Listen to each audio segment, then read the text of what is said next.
जय श्री कृष्ण दोस्तों। मासिक धर्म के विषय में यह मान्यता है कि इस दौरान महिला अचार को छू ले तो अचार सड़ जाता है, पौधों में पानी दे तो पौधे सूख जाते हैं। आपको क्या लगता है, क्या यह बात सच है? एक तरफ तो इंसान चांद पर जाने की और मंगल पर पानी की खोज करने की बात कर रहा है और दूसरी तरफ मासिक धर्म को अपवित्र मान रहा है। आज मैं बात करना चाहती हूँ उस अवैज्ञानिक सोच की, जिस सोच के कारण मासिक धर्म को अपवित्र माना जाता है। स्वयं के ही घर में नारी से अछूत की तरह बर्ताव किया जाता है, जैसे नारी ने जानबूझकर और पूरे होशो आवास में यह महापाप किया है। हैरानी तो तब और अधिक होती है जब हमारे पोथी पुराणों में भी मासिक धर्म को अपवित्र माना गया है। इस समय महिलाओं को घर के कामकाज एवं पूजा पाठ करने से मना किया गया है। अति तो तब होती है जब इस पाप को धोने के लिए विधिवत व्रत करने की सलाह दी गई है, जैसे ऋषि पंचमी का व्रत। इस कथा में बताया गया है कि एक ब्राह्मण ब्राह्मणी थे। ब्राह्मणी वेदों में बताए गए मासिक धर्म के नियमों का पालन नहीं करती थी। महावारी के समय भी वह स्वयं भोजन बनाती और पति को भी भोजन करवाती। इससे अगले जन्म में ब्राह्मणी को कुतिया और ब्राह्मण को बैल के रूप में जन्म लेना पड़ा। इस कारण से महिलाओं को आज भी महावारी के समय धार्मिक कार्यों में भाग लेने की मनाही रहती है, ताकि अगले जन्म में वे कुतिया न बने। दोस्तों, जरा सोचिए कि अगले जन्म में इंसान का किस रूप में जन्म होगा और उसका आधार क्या है। विज्ञान के लिए आज भी यह एक अबूझ पहेली है। ऐसे में मासिक धर्म के दौरान खाना बनाने भर से अगले जन्म में कुतिया के रूप में जन्म होगा, यह हम विश्वास से कैसे कह सकते हैं? आज भी कई लोग मासिक धर्म के दौरान नारी को अपवित्र मानते हैं। महिलाओं को घर के कोने में चटाई डालकर अकेला छोड़ दिया जाता है। वे पूजा घर में, रसोई घर में नहीं जा सकती।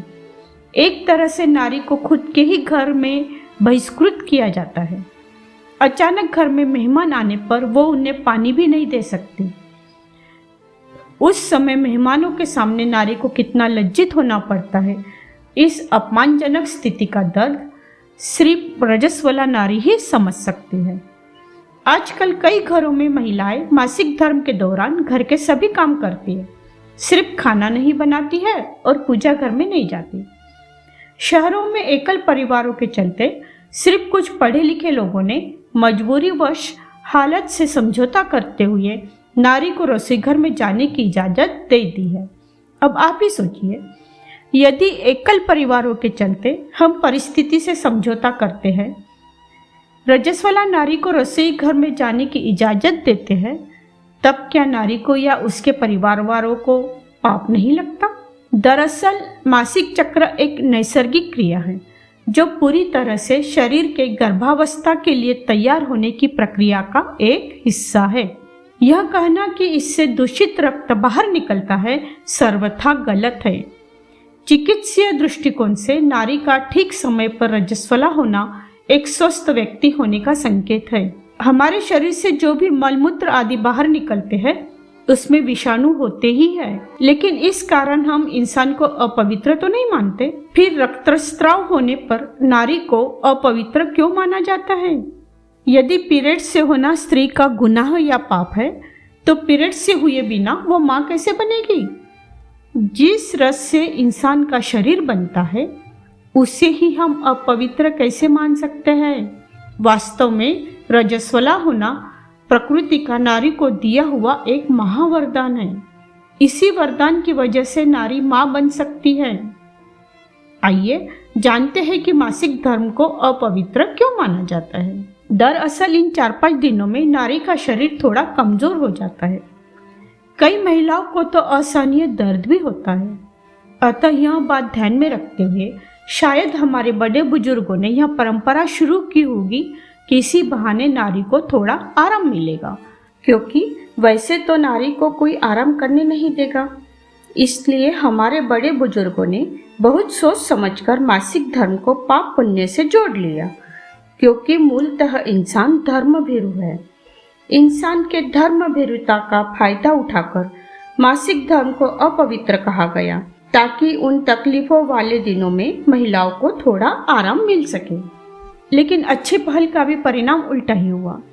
रजस्वला नारी को अपवित्र माना जाने लगा और उससे चौके चूल्हे के काम छोड़कर बाकी सभी काम करवाए जाने लगे। इसलिए यह कहना कि मासिक धर्म में महिलाएं अपवित्र होती है सर्वथा अवैज्ञानिक है। पेड़ पौधे के सूखने की बात भी पूर्णतः गलत है। अंत में सिर्फ इतना ही कहूंगी कि क्यों अपने ही घर में अछूत की तरह रहती है नारी, लड़की है लकड़ी की तरह क्यों जलती है नारी। फिर मिलती हूँ अगले वीडियो में। धन्यवाद।